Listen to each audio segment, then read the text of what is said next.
There comes a moment when silence no longer feels peaceful. It feels terminal. You sit across from someone who once made your world vivid, and now the air between you feels like a graveyard of things once alive. They speak, you respond, yet nothing truly lands. Every word echoes into distance. Every glance misses its target by a fraction of a second, enough to reveal that something invisible has died. It doesn't end with an argument or betrayal. It ends with the slow erosion of attention. Two people stop truly seeing each other. And what's most terrifying is not the absence of love, but the absence of energy, that sacred current that once passed effortlessly between two souls. Now it's static. Now it's noise. Most men don't realize when it starts. It happens quietly. When routine replaces curiosity, when comfort replaces presence, when she starts looking at you not with irritation or anger, but with emotional indifference. And indifference is colder than hate, because hate still acknowledges you exist. Indifference buries you while your heart still beats.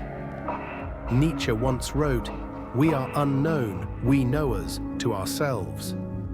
That's what the death of connection exposes, not her distance, but your blindness. You thought she drifted away, but perhaps it was you who stopped arriving. You became predictable, a man whose every response could be anticipated, whose silence no longer felt mysterious but empty. Connection dies when there's nothing left to discover. When a man stops evolving, he doesn't just lose her. He loses the magnetism of being alive. Because real intimacy is not built on proximity, it's built on movement. The constant, subtle dance of two evolving beings trying to meet each other again and again in new forms. But when one stops growing, the dance collapses. She no longer looks at you with wonder because there's nothing left to explore. You've become a monument to your own stagnation. And then begins the cruel paradox. The more disconnected she becomes, the harder you try to reconnect through force, texts, words, gestures, proof. But connection cannot be resurrected by desperation. It only deepens through authenticity. You can't reawaken what you've replaced with performance. Camus said, "In the depth of winter, I finally learned that within me there lay an invincible summer." But most men never find that inner season because they spend their winters trying to convince someone else to light the fire. Connection dies when you outsource your warmth. There's a moment, usually quiet, usually ordinary, when she looks at you and realizes something tragic. You no longer bring her peace. You bring her pressure. Because now she feels responsible for filling the void you refuse to face. And that burden turns affection into exhaustion. True connection demands two full beings, not one seeking completion in the other. But most men enter love as a transaction, not as a creation. They give affection expecting validation, and when that validation stops, they wither. But connection is not maintained by attention, it's maintained by alignment, by the way your values, your silence, your decisions all move in one direction, toward meaning. When you abandon that internal compass, you lose gravity. And once you lose gravity, everything and everyone begins to drift.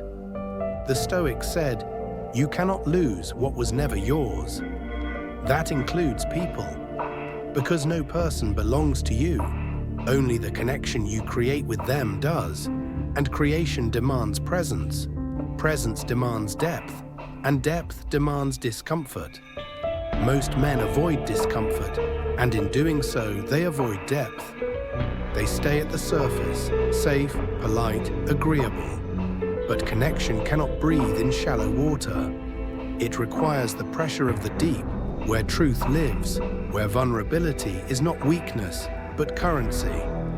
Jung said, "The meeting of two personalities is like the contact of two chemical substances. If there is any reaction, both are transformed." But transformation scares people because it kills who they were. That's why most connections die, not because the love ended, but because neither person had the courage to evolve beyond their comfort zone. The tragedy of modern men is not that they are unloved, it's that they are unseen, and often even by themselves. They perform strength instead of embodying it. They crave closeness, but build walls disguised as logic.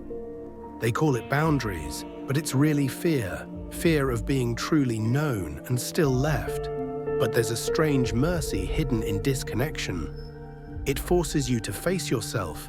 It strips away the illusion that someone else could save you from your own emptiness. And in that emptiness, if you're willing to endure it long enough, you find the raw material of rebirth. Because connection with another can only be as deep as the connection within. When you return to yourself, not as a collection of roles, but as a consciousness aware of its own patterns, you begin to feel life again. Not the life you share with others, but the life that exists before anyone enters the room. And from that place, connection can return, not as dependency, but as resonance. Two complete beings, standing side by side, not to complete each other, but to amplify what already exists. That is the only connection that doesn't die, because it's not built on need, it's built on truth. So if you ever sit across from someone and feel the cold distance between you, don't rush to fill it. Listen to it. It's telling you something sacred, that maybe it's time to stop chasing the echo of what once was and start rebuilding the silence into something real.